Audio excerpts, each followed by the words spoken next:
Welcome to Small Arms Solutions. Today we're going to talk about a rifle that is both loved and hated, the Romanian-made WASR AK. These rifles first came into the country in probably towards the mid-90s. I actually did purchase two of the rifles in the mid-90s. One was the AK-47 and one was the AK-74. This was during the ban, so when they came in with the thumb hole stocks on them, looked like a Dragonaut type stock. There was no muzzle device on them. It was basically a welded on muzzle cap. And the quality, they worked, they were reliable. However, that particular AK-47 version of the Romanian rifle hit basically minute of barnyard door. It was extremely inaccurate. In fact, at 100 yards with that particular rifle, I was hardly able to hit a human silhouette target with the sight all the way adjusted over. So that rifle was not particularly accurate. The Romanian AK-74, on the other hand, was quite accurate. I was quite pleased with it. But as they've gone on, the ban sunset, Century Arms started bringing more of the rifles in. They were made, instead of being made out of parts kits, they were specifically manufactured for commercial purposes. A lot of people have had problems with these rifles. They're saying they come through, they have the front sight bases that are canted, and of course some of the quality issues with like the wood and whatnot. Again, I really can't speak to that because I really hadn't experienced it.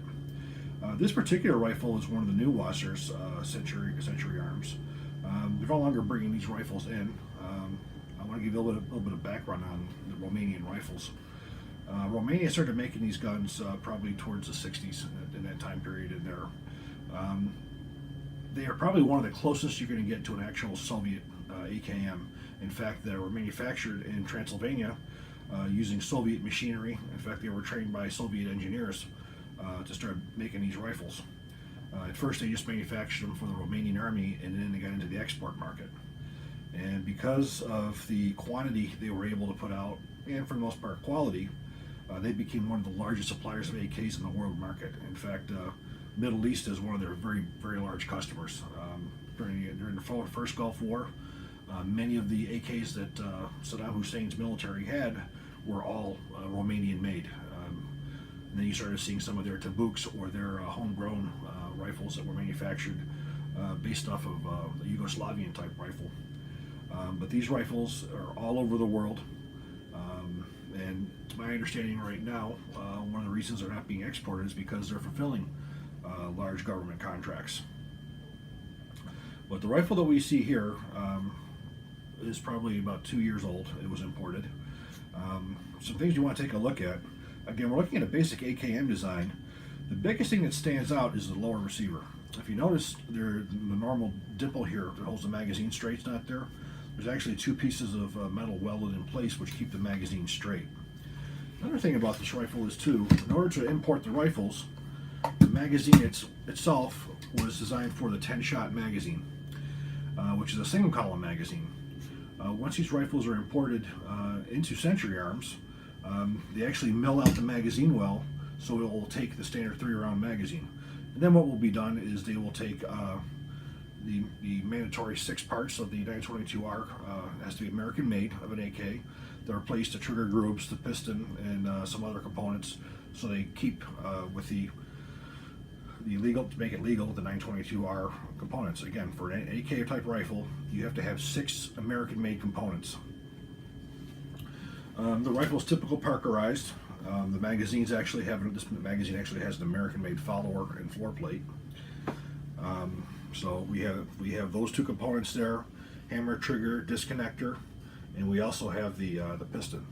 So there's 2, 3, so there's 5, 6. So we have our full 6 parts.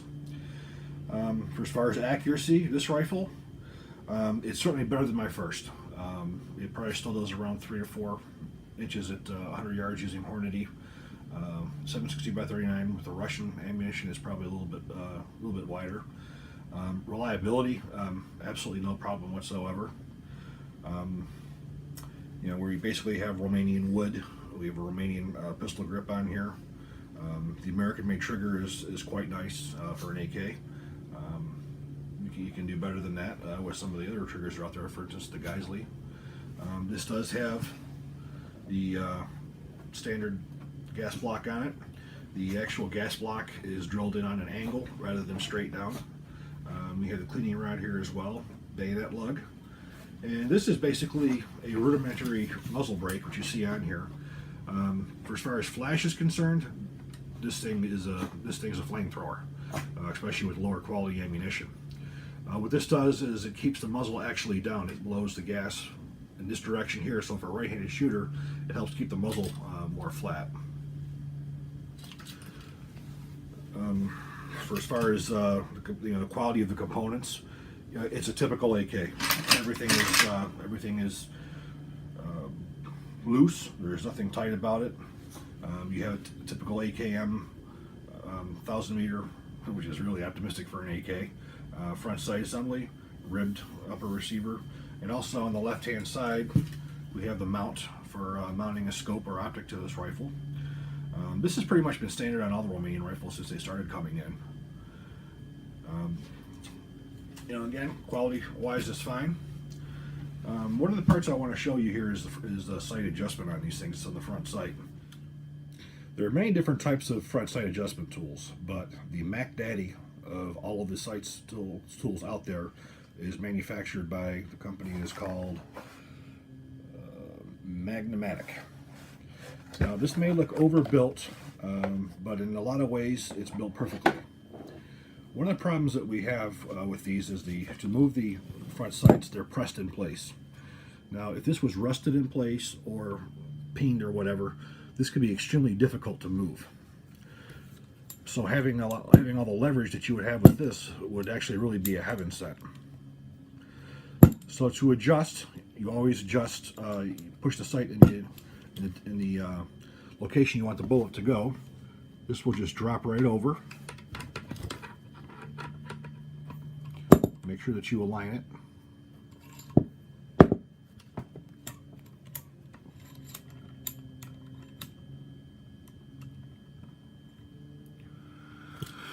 And right from here you would adjust. In fact, going this way I would adjust my point of impact to the left. So this is how you would adjust the front sight for its windage. Now, elevation has another way of doing it.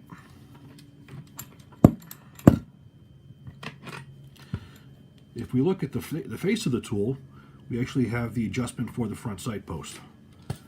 So that would just drop in just like so. And this is how you would adjust your elevation up and down. Again, many tools out there. This one here is by far the best I've found. And again, I've seen some AKs overseas that have been really rusted, and you really needed this kind of torque to be able to move that. And unfortunately, with some of these rifles, with these barrels having the front sight bases canted significantly, sometimes you can't even adjust them. Sometimes they're so far off that the only way to accurately shoot the gun is to actually use a scope. The first rifle that I got, the first Romanian AK-47 I got, again, that one was just like that. The front sight base was canted, and there was just really no way that I could actually zero the rifle. One thing we do find with this rifle is an issue with magazine compatibility. Now, that is not unique to this rifle. Many of the magazines that are out there do experience this. I will say what I find more than not is that the rifles that have issues, the magazines are always the American-made polymer magazines. The actual Soviet magazines, Eastern Bloc magazines, whether they're Bakelite or whether they're steel, generally work fine. Magazine we have in here is Russian. No problem whatsoever. Next one we're going to try, this is actually a Polish polymer magazine. This one will not seat. Next one we're going to give a try is the Palm USA. Fits in with no problem. I have used this magazine several times. It's one of the more durable and reliable magazines in the market. This magazine here is the new Ultimag. It's made in Israel. That one fits in as well. This is really neat because it has a window in there. I've used this magazine quite a bit in several different rifles, and it's proven to be a really good magazine. The next one is the CAA, which is another magazine that has a witness window. That one fits in as well. This is a rather rare one. This is actually a Chinese Norinco Bakelite. Again, no problem whatsoever.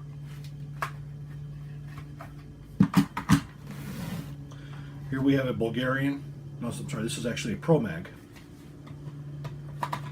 And that one will not go in, period. Again, this is an American-made one, and this is something that comes through quite a bit. Is these American-made polymer magazines don't fit. The last one is one of the Pro Mags, and that one will not fit in either. So the magazine compatibility with this one is not much different than most other AK magazines. To use some of these American-made magazines, you have to have a rather large magazine well. Now, even though this doesn't have the actual swells on each side, it still has those welded in pieces. The magazines do not wiggle or rattle at all. They are quite, it's quite stable. You know, for the $600 price tag that these really cost, they're pretty good. You know, with an AK, I don't expect precision accuracy. I expect it to be, around 6 inches at 100 yards. There are certainly ones out there that are a lot better for as far as accuracy, a lot better barrels. This rifle here is your typical military grade, mass-produced AK. It's this particular one, I definitely have to say, is robust. It's reliable. It's durable. I've seen pictures of contractors over in Afghanistan and Iraq with these rifles, and I mean specifically with these that don't have the indentations on them. They're semi-automatic only. I definitely wouldn't warn anybody away from it, but I will say that there's been a significant amount of people that have actually seen issues with canted front sights and whatnot. So try your best to actually look at those things to make sure. Other people have made comments about the actual riveting themselves, with rivets being too flat and whatnot. This particular one, again, no problems. The rivets are, as far as I'm concerned, they're done perfectly.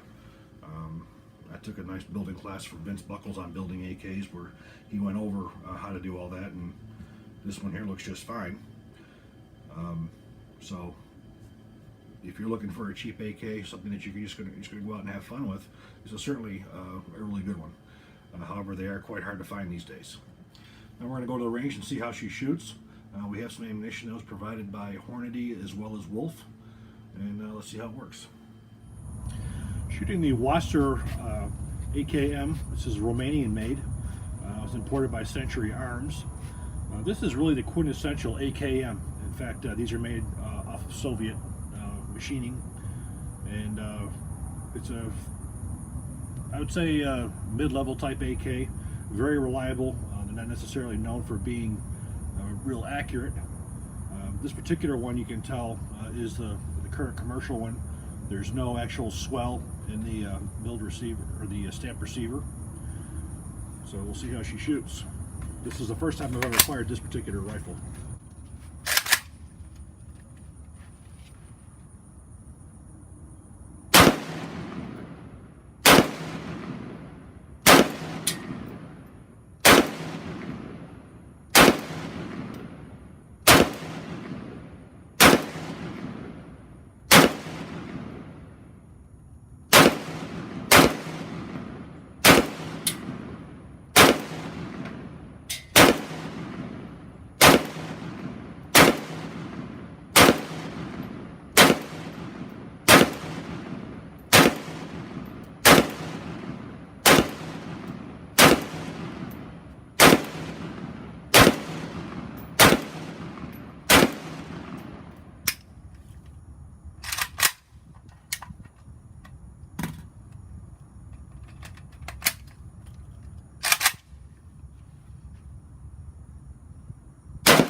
I thank you for watching, and I hope you enjoyed the video. If you do, please click like and please subscribe.